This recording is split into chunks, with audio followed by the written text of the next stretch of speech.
Every building over 80 feet in height in New York has a water tank.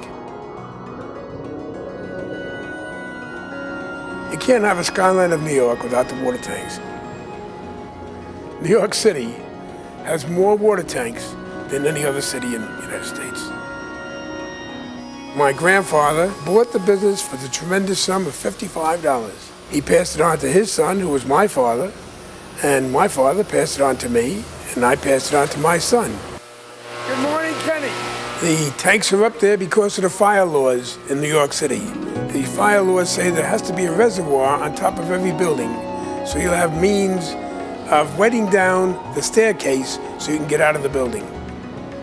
The architects who designed the buildings figured being they have a reservoir there, they might as well make it a little bigger and use that for the supply to the building.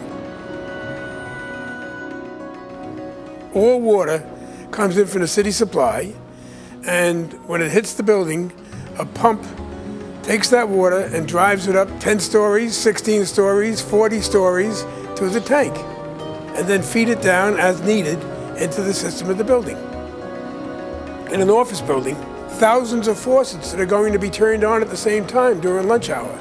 Toilets are being flushed, sinks are being used for washing the hands. In an hour, a large office building could probably use 40,000 gallons.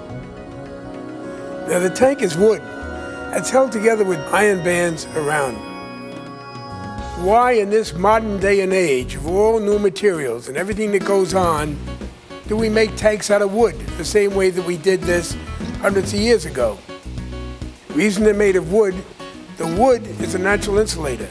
Unless you had some form of insulation, in the summertime you'd be drinking hot water, and in the wintertime it would freeze. 3 inches of wood is the same insulation value of 30 inches of concrete. That's why we use wood. And we can still do the job faster and better. We can take a tank down in the morning and put it back, and they have water again at night. You see the tank being made here, but it's never put together until it's on top of the tower. It's the first time it's ever put together. That's how well it's machined, and that's how well it's thought out.